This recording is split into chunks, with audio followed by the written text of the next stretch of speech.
السلام عليكم ورحمة الله. مرحبا بكم معايا في فيديو جديد ووصفة جديدة. اليوم عندي لكم واحد العصير تيجي رائع وتيجي زوين. اللي شافو عندك غادي يقول لك اعطيني الوصفة ديالو، لان كيبان بحال مصاوب بالعصير ديال الحامض. تيجي اللون ديالو صفر وتيجي زوين بزاف، وغيتواجد عندك في كل وقت.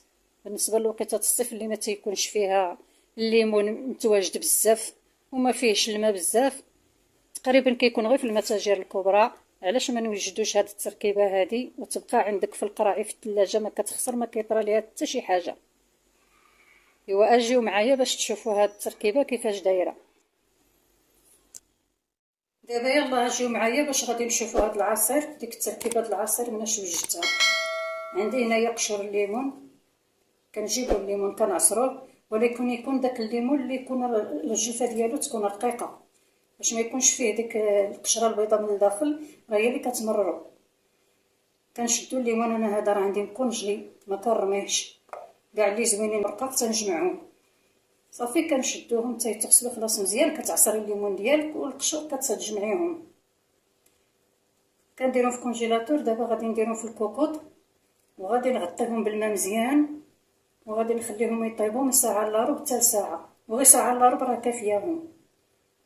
ملي يطيبوا غادي نوريكم كيفاش غادي نصاوبوا هاد العصير. راه ماشي تحقروهم، راه فيهم حتى هما الفيتامين. ودخلوا وبحثوا وشوفوا، غادي تشوفوا الفيتامين ديال قشور الليمون شنو هما، راه مفيدين بزاف، ما يحقرهمش بنادم. وهاد العصير راكم كتستافدوا به في الوقيته اللي تيكون الليمون قليل، ولا تيكون واحد الوقيته ناشف ما تيكونش فيه الماء، كتلقاو هذا راه كيفيدكم بزاف. وهانتوما غادي تشوفوا معايا. هانتوما ها هو الليمون، القشور ديالي بالليمون اللي درتهم في الكوكوط، هما غطيتهم بالماء كيف ما كتشوفوا كيتغطاو بالماء. هذاك الماء راه ما كنرميوهش، ملي كيتسلق لنا القشور به باش كنطحنوهم. ملي يطيبوا غادي نكملوا ان شاء الله الفيديو. صافي هادو هما القشور ديال الليمون البنات اللي قبيله طيبت في الكوكوط. ها هما شوفوا كيفاش جاو، تيطيبوا حتى كيوليو هكا. راه قلت لكم ساعه الا ربع، واللي بغا كاع يطحنهم مزيان يطيبهم مزيان يدير لهم ساعه بالمكانه باش حتى يصفي ما تيبقى فيهم والو. دابا انا غادي ندوز نطحنهم بهاد الماء ديالهم. ها هو كيف ما شفتوا هانتوما راه بالماء ديالو غادي نطحنو. هانتوما صافي حنا طحنا العصير. دابا انا هذه التركيبه ديال العصير، انا دابا غادي نصفيه. غتحاولوا تصفيو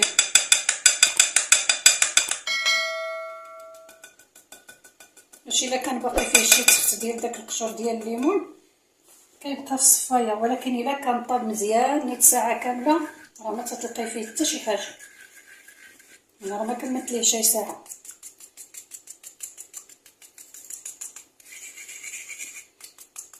انا راه عندي موجود، راني غير بغيت نوريكم الطريقه ديالو صافي. راه عندي العصير موجود. دابا انا غادي نصفي هذا، ولكن راه خصو يكون هذا القوام ديالو يكون ما يكونش خفيف بزاف، يكون بحال التخويضه ديال الحريره. هانتوما بحال هكا.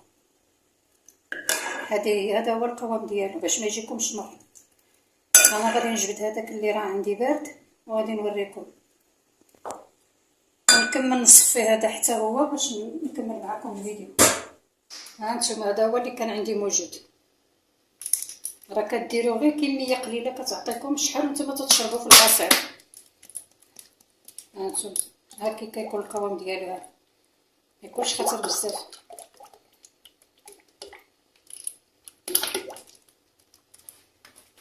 العصير اللي غادي نطحن معكم دابا عاد غادي يولي عصير بصح.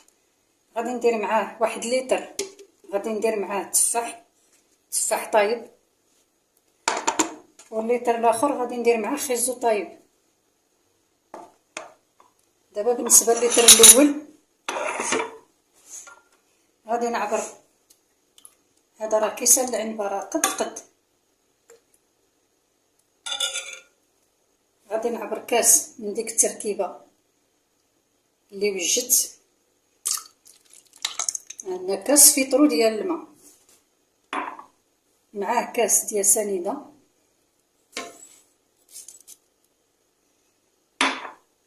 وعندنا معلقه ديال سنيده من ديك السنيده الحامضه. كاين اللي كيقول لها حجره الليم، كاين اللي كيقول لها سنيده الحامضه. هكا معلقه صغيره عامره.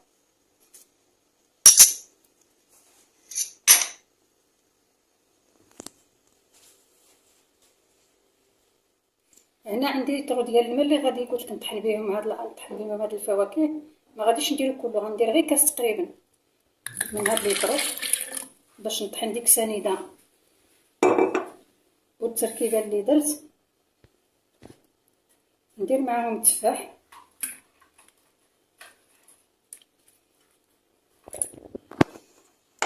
اي تفاح كان عندك. حتى الا كنتي شاريه شي تفاح الماكله وما صدقش زوين خليه العصير.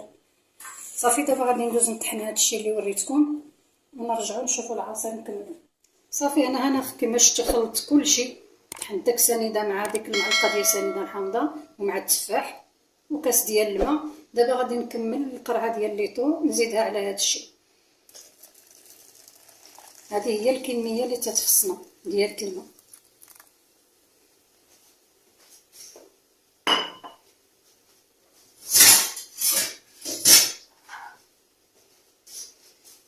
غادي غير نخلطو هكا بمعلقه صافي ونصفيوه. غادي نصفيوه هذا حيت فيه التفاح باش ما يبقاوش فيه دوك القشور ديال التفاح، واللي ما بغاش يصفيه ما كاين حتى شي مشكل.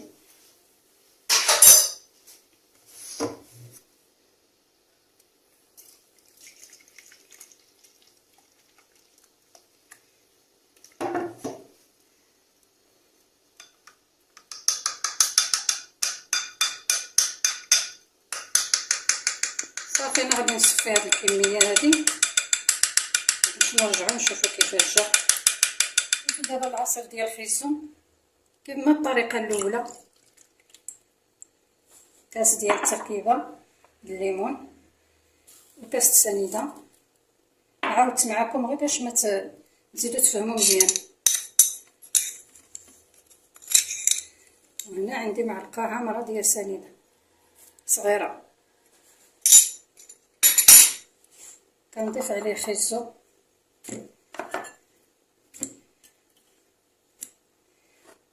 واحد شويه ديال الماء. المهم القياس اللي يطحن لينا داك الديسير اللي دايرين.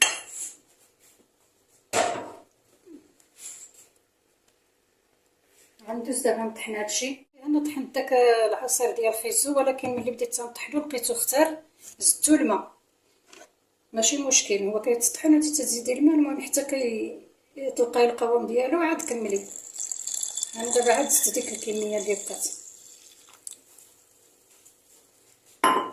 هذا الماء ما نحتاجش يتصفى لان ما فيه ما يتصفى.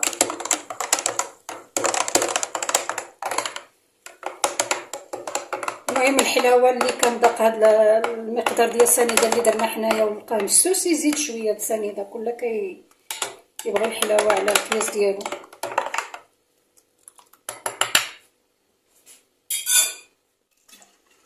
هانتوما شوفوا كي جا القوام ديالو، تيجي خاطر زوين. حتى ديال التفاح الا بغيتو يجيكم خاطر زيدوا التفاح على حسب الكميه اللي بغيتو.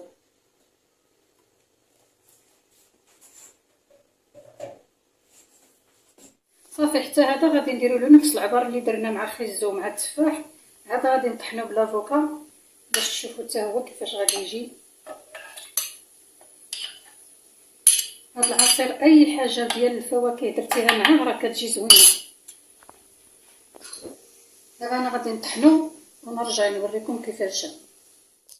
هذا هو العصير الاخر اللي وجدت معكم اللي ما فيه حتى شي حاجه عادي، فيه غير ديك التركيبه اللي درنا وسنيده الحامضه وسنيده العاديه والميطرو. هذا هو اللي وجدت الاخر ديالنا.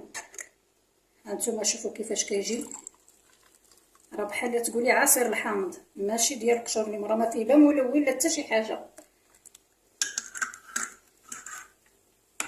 وهذا خلاص عصير التفاح، وهذا ديال لافوكا، وهذا ديال الخيزو. كنتمنى من الله هذا العصير يعجبكم ان شاء الله وتجربوه، ولكن جربوه وردوا عليا الخبر، راه ما غاديش تندموا عليه وراه غادي ينفعكم في الصيف بزاف ملي كيكون الليمون قليل وما تيكونش فيه الماء. وتنتمنى من الله يعجبكم، والى اللقاء فيديو جديد ان شاء الله.